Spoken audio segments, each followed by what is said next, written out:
vous plaît, tout ce que nous voulons, c'est étudier. S'il vous plaît, tout ce que nous voulons, c'est étudier. Nous semblons être sur la bonne voie pour ce qui est du CFE et du BFM, mais nous avons des difficultés à faire mieux que 50% pour ce qui est du bac. Donc il faut aussi interroger autre chose.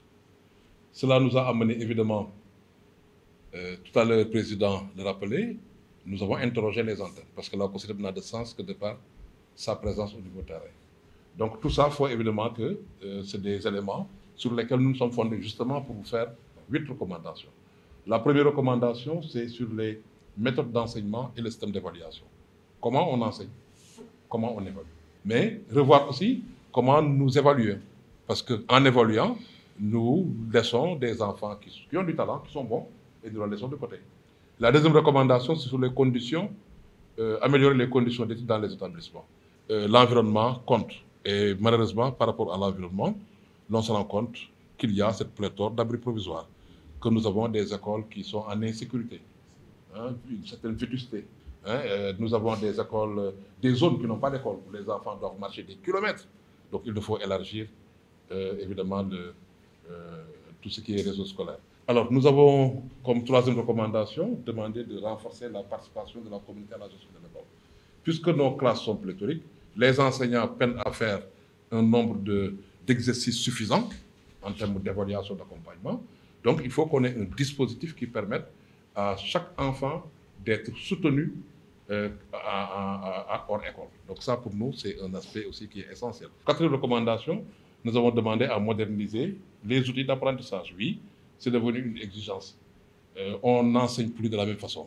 L'enseignant n'est plus le seul détenteur du savoir. Le savoir, il est là, l'enfant peut accéder au savoir sans passer par l'enseignant. Donc l'enseignant doit certainement changer de posture en étant un coach, en étant un encadreur.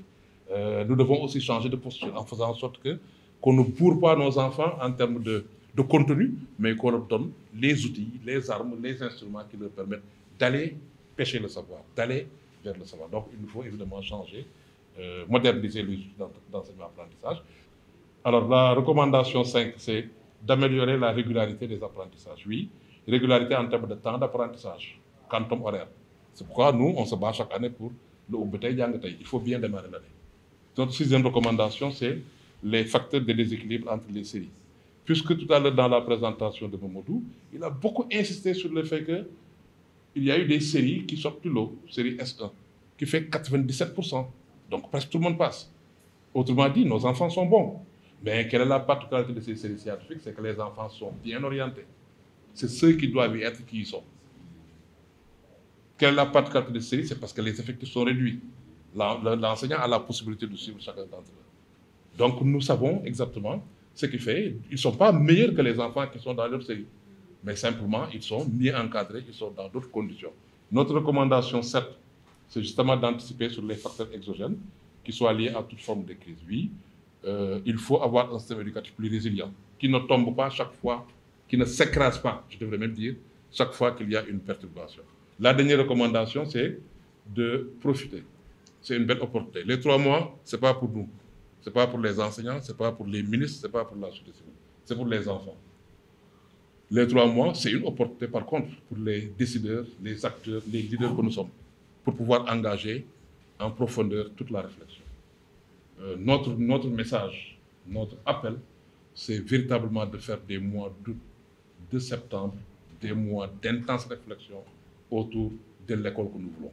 Donc, profiter des grandes vacances pour mener de larges concertations permettant d'accélérer les processus de réforme du secteur de l'éducation. C'est ça notre 8e recommandation. S'il vous plaît, tout ce que nous voulons.